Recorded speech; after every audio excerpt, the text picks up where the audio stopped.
planned to vote on whether to release its report. But senators on Capitol Hill yesterday were demanding that that information still be made public. The timing of his resignation and flight with President-elect Donald Trump suggests he believes that this report is not friendly and favorable. So I want to read the report and find out what the investigation behind it brought out. I'm asking for them to share that with the Senate Judiciary Committee. I want to preserve this report. I want to have the documentation behind it and have a chance to review it carefully, both Democrats and Republicans. I think there should not be any limitation on the Senate Judiciary Committee's investigation, including whatever the House Ethics Committee has generated. So you want to see it? Absolutely.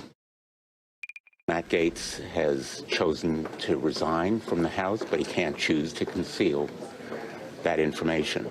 I can name between 5 and 10 Republicans who are seriously considering voting against this nomination and insisting that there be a vote. Republicans as well as Democrats are absolutely aghast at the idea that we would allow a recess appointment of the top judicial officer in the United States of America. That is absolutely abhorrent to the powers and traditions of the United States Senate and the Constitution. Do you have any concerns about someone who's been accused of sex trafficking, possibly leading the Department of Justice? Do I have concerns about that? Well, just to name one, I mean, Matt Gaetz comes to mind. I have concerns about him, about the way he disrupted and really destroyed the House of Representatives for several months. What he did to a really good speaker in Kevin McCarthy and accomplished nothing except getting rid of him and, ruined the reputation of the House of Representatives. Let's underscore those are both Democrats and Republicans calling for that information to be released. And House Speaker Kevin McCarthy, you just heard his name. Well, he also weighed in on Matt Gaetz's nomination as AG yesterday during an interview he conducted with Bloomberg News. What do you make of the choices so far? I think the choices are very good except one. Look, Gaetz won't get confirmed. Everybody knows that. You say Gaetz will not be confirmed. No. Why bother with the nomination then? You can talk to the president, but it's a good it's a good deflection from others, but it also gives. I'll let it stand at that. No, I mean just provide us some thinking into what Trump had in mind when he made that nomination. Is it a case of you win some, lose some? It is a negotiating tactic. What is it? You'd have to ask the president, but Gaetz couldn't win in a Republican conference, so it doesn't matter. Certainly no love lost between McCarthy and Gaetz. McCarthy blames Gaetz for his ouster. So much to discuss here about this pick, John Heilman. There is some reporting and people I've talked to say that, Gaetz's nomination very much in doubt. We will see if that report is officially leaked or finds its way officially leaked or finds its way into a reporter, officially released or find its way into a reporter's hands. There's 0.0% chance that report will not become public. So it went through one channel or the other. So when it does, one way or the other, what sort of impact do you think it'll have? Well, I mean, let's just say it's not going to be good. I don't think what we know about this case, which isn't up close to everything, is that it's going to be embarrassing for Gaetz. I don't know if Gaetz is embarrassable, and at this point, I don't know if Trump is embarrassable, but it's not going to help. I think there's only one real question here, right, which is the question about whether the normal rules of political physics still apply in the Senate and House, because this is. Trump could have 45 different motives for why he's doing this, but the main motive, I think, for this is the same as the motive for a lot of these nominations, which is Trump is trying to expand the power of the executive. He's trying to basically obviate the role of the Senate. He would like to either in a de facto way or de jure way get rid of advice and consent. And so the fight over with John Thune and others, ostensibly, over the question of is the Senate still going to have its traditional role? Are they going to the question over recess appointments? If Trump could turn the Senate into a rubber stamp, that is what he would like. And this is a way of forcing that issue, not just Gaetz, but across the board on some of these less confirmable, obviously confirmable nominees. And I think we're very colorful, some of these very colorful nominations and lots to criticize in them. But the fundamental thing here is about Trump's very early efforts to try to arrogate more and more power to the office, to himself personally, but to the executive branch as a proxy for him. So, Susan Page, let's dive into that. This is such a early stress test on the Republican-controlled Senate, and particularly its new majority leader, John Thune. I mean, there was, Thune wasn't Trump's pick for that post. Republicans defied him, but they did so with a secret ballot. It's very different now that they have to put their names to it. What's your sense as to their appetite for standing up to the incoming president? Well, let's just count the ways in which Republicans in the Senate have stood up to Donald Trump. Yeah. None, never, not too often. Right?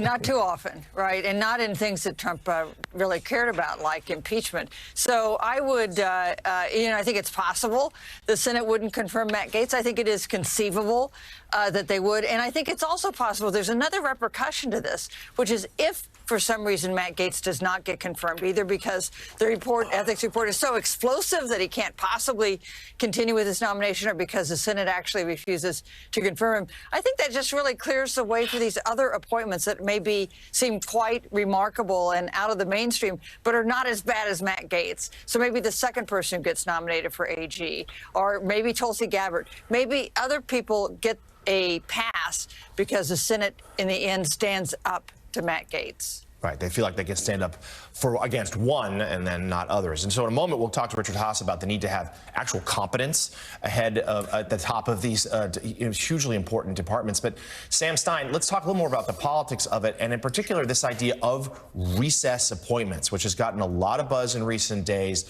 What are the latest you and your team are hearing about whether that's a real thing, and explain what it would look like? So it's a real thing in that the Trump people want it to happen if they can't get their nominees through. I mean, it wasn't a bluff. They're putting it out there. I think ideally what they would have happen is that threat would linger, and that would prompt Republicans to say, oh, we don't want to blow up the institution, therefore we should just get these people confirmed through the old-fashioned way.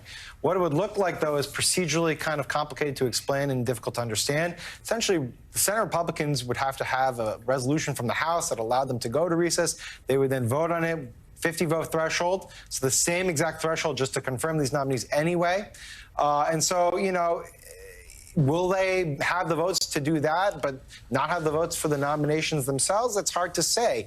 Ultimately, I think it's probably going to be that they just take the votes rather than go to recess, and that they ultimately pass a lot of these nominees. But look, Gene, you and I were talking about this. I mean, it ultimately comes down to John Thune and a couple other of his colleagues willing to say, you know what, we actually like our institutional powers, and we want to keep them, and so therefore we should not do this.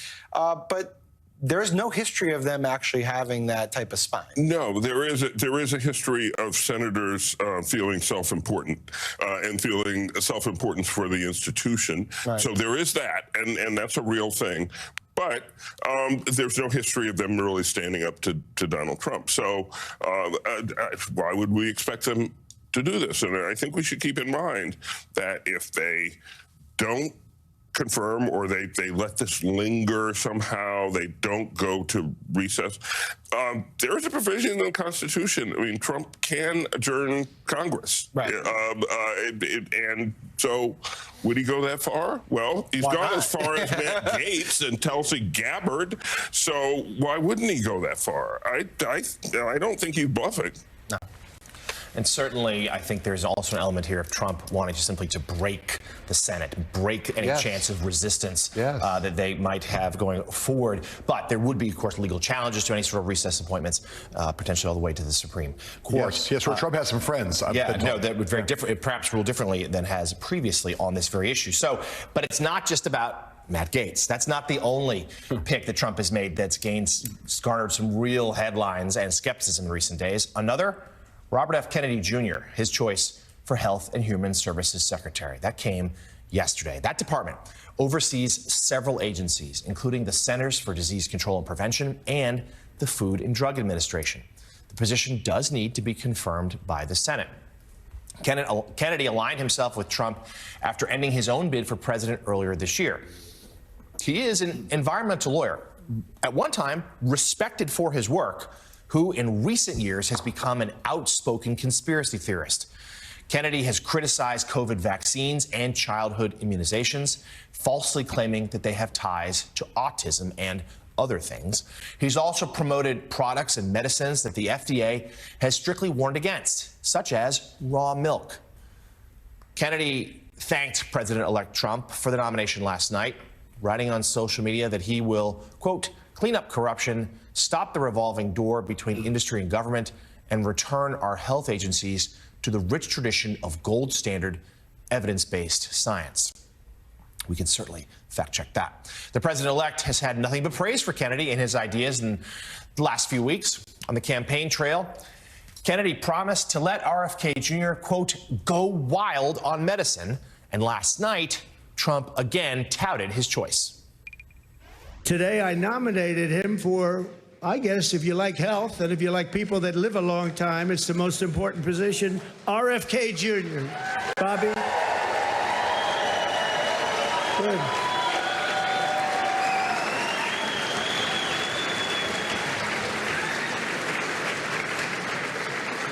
And I just looked at the news reports. People like you, Bobby. Don't get too popular, Bobby. Oh. You know, you've reached about the level. Now, we want you to come up with things and ideas and what you've been talking about for a long time, and I think you're going to do some unbelievable thing. Nobody's going to be able to do it like you, and boy, does he feel it in his heart. So congratulations also to your family. In the hours after RFK Jr.'s nomination, there was decidedly mixed reactions from lawmakers on Capitol Hill. While many Democrats criticized the choice, Republicans, for the most part, appeared largely unbothered by the nomination, some even expressing enthusiasm. Senator Tommy Tuberville called it a brilliant pick, while Senator Ron Johnson called Kennedy a courageous truth teller. Senator Rand Paul, who, mind you, is a medical doctor, said Kennedy would detox the department after the Fauci era. Richard Haas, let's take a moment and just talk about how consequential this pick is, if indeed it comes to be. I mean, he would oversee. There was some talk that he might be like a White House health star with a nebulous role. That wouldn't require confirmation. This one does, and it's a huge post. We already know he's talked about everything from scaling back vaccines to taking fluoride out of the drinking water, lots of pretty dangerous stuff. And at the end of the day, any president would want to be served by competent people, the best of the best, to head these important agencies. Be hard-pressed to argue that's what Trump's going for here with a number of these picks, including Kennedy. Well, beginning with Kennedy, and Gates is a close second. The choice to become Secretary of Defense is a close third. There's questions of judgment, and there's questions of managerial competence. These are big jobs. You know, large numbers of agencies, large numbers of people, massive budgets. The idea that someone like Kennedy could have this job. Talk about putting the fox in charge of the hen house. He's supposed to save lives. If he actually were to implement some of his policies, Jonathan, people would die. Particularly young people, because they wouldn't get vaccinated. He's, discrediting vaccinations. The idea that you'd put a conspiracy theorist in charge of this essential department, we could go on and on.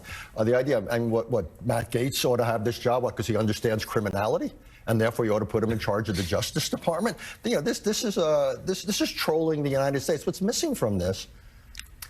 It's not just a question of competence and judgment. There's a question of seriousness. The U.S. government, like it or not, has an extraordinary influence and power. It reaches every part of our lives. Tens of millions of people work for government at one level or another. Where is the seriousness? Where's the sense of a stewardship? These are not just appointments meant to troll. These are appointments meant to affect our lives on a daily basis. And I'm just